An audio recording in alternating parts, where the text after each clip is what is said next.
ভাই আমার জীবনের সর্বোচ্চ স্মরণীয় যদি কোনো ঘটনা থেকে থাকে সেইটা হচ্ছে আমার এই শ্যুটটা হয়ে থাকবে।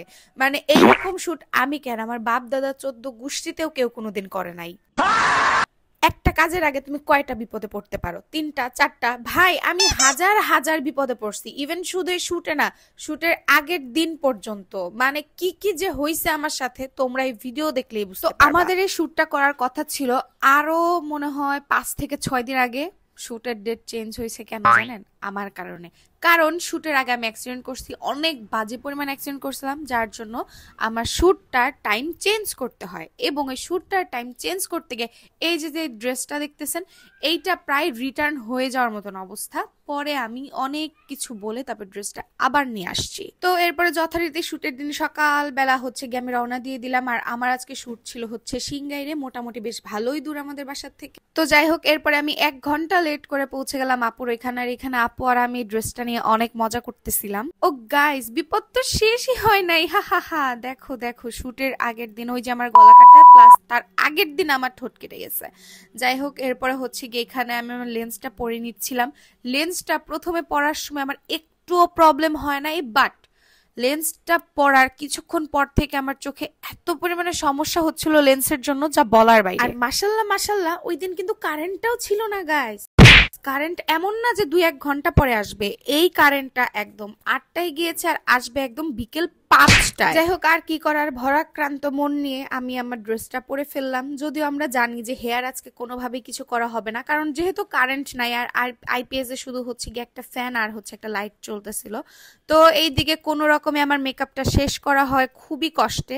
অ্যান্ড গেস হোয়াট, আমার মেকআপের লিপস্টিকও দেওয়া হয় নাই, অর্ধেক রাস্তায় আইপিএসও শেষ, মানে আইপিএস এর চার্জ শেষ।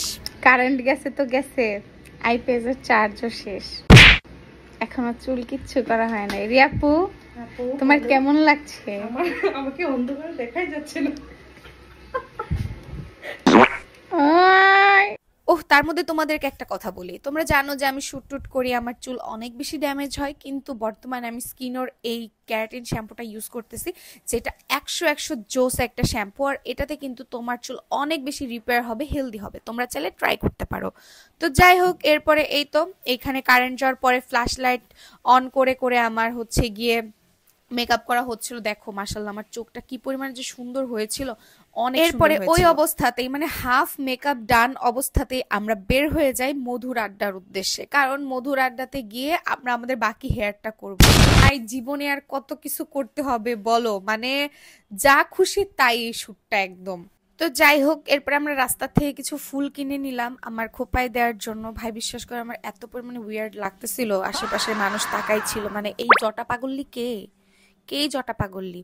এরপর আমরা লোকেশনে যাই, আর হা হা হা, লোকেশনে যাওয়ার পর থেকে ধুমাই বৃষ্টি, মানে ধুমাইয়া বৃষ্টি। এইখানে আপু ওদের হচ্ছে গিয়ে, ওদের এখানে যেহেতু হচ্ছে তোমার প্লাগ ছিল আর তারপর জেনারেটর ছিল, এখানে গিয়ে আপু আমার হেয়ার করবে, এর জন্য আপু হেয়ার মেশিন গরম করতেছিল। আর এখানে আমি আমার মেকআপটা দেখতেছিলাম। ভাই অন্ধকারে অন্ধকারে কি থুয়া যে কি করছে আপু, তারপরে অনেক বেশি সুন্দর লাগতেছিল। অবশ্য এখানে গিয়ে আমরা আবারও সবকিছু ব্লেন্ড করে অনেক বেশি স্মুথ করে দিছিল আপু আমার। তো এরপরেই তো এখানে আমার চুল রেডি। আমার, তোমরা তো জানোই আমি কয়েকদিন আগে চুল সালমান শাহ কাট দিয়েছি, যার জন্য আমার এই সালমান শাহ কাটের জন্য আমার চুলটা হচ্ছে গিয়ে বাঁধতে একটু প্যারা খাচ্ছিল আপু, যেহেতু আমার চুলগুলো অনেক বেশি শর্ট হয়ে গেছে সামনে। গাইস, কোনো কিছু না খাইলে তো আর ওরা এরকম ভাবে চুল টুল বাঁধতে দিবে না, তাই না? এর জন্য আমরা কোল্ড কফি আর ফালুদা নিয়ে নিছিলাম। যাই হোক, এটা কাউকে বইলো না। এরপরে এই তো আমার হেয়ার স্টাইল শুরু হয়ে গেল। আপু এখানে আমার হেয়ার স্টাইল করতেছে আর আমি একটা একটা করে ক্লিপ খুলতেছি।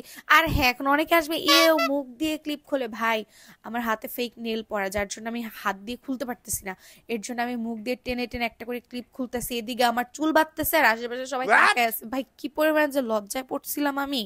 তো এই তো আমার হেয়ারটা করা শেষ। ভাই কি পরিমাণ কুফা একটা দিন হইতে পারে, কি পরিমাণ কুফা একটা দিন হইতে পারে, সেটা এই দিন না দেখলে আমি জানতাম না।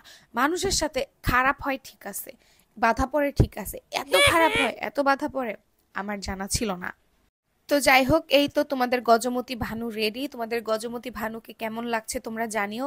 আমার কাছে ড্রেসটা এত পরিমাণ প্রিটি লাগছে। আমি এই পর্যন্ত যতগুলো শ্যুট করেছি আমার, হ্যাঁ, ড্রেসগুলো ভালো ছিল, বাট এইটার মতন কালার ড্রেসের কম্বিনেশন মানে এত পরিমাণে ভালো আমার কোনো ড্রেসই লাগে না, যেটা সত্যি কথা। আমার শ্যুটের জন্য লাল, খয়েরি, হলুদ এগুলো খুবই খুবই কমন কালার মনে হয়, বাট এই কালারটা খুবই ভালো। আচ্ছা, আমি নাচতেছি কেন? আচ্ছা, যাই হোক। তো এই তো এখানে আমার শ্যুট শুরু হয়েছে। শ্যুটের মধ্যেখানে তো কারেন্ট গেছে, তারপরে হচ্ছে তোমার অনেক বেশি ধুমায়া বৃষ্টি পড়ছে। বৃষ্টির মধ্যে বসে বসে শ্যুট করছি। মানে আমার মনে হচ্ছিল কি জানো, বৃষ্টি আসার পরেও ভালো হয়েছে, কারণ আকাশটা একটু মেঘলা মেঘলা ছিল, আমার ড্রেসটাও ছিল হোয়াইট। মানে মাথার নষ্ট এক একটা ছবি আসছে, বুঝছো? ছবিগুলো হচ্ছে শীতল ভাইয়া তুলছে, অ্যান্ড ছবিগুলো যখন আমি হাতে পাবো অবশ্যই তোমাদেরকে আমি দেখাবো। আর এই তো এভাবেই শেষ হলো আমার কুফা মারা একটা দিন। ও, বাসায় আসছিও বৃষ্টি খাইতে খাইতে ভাই।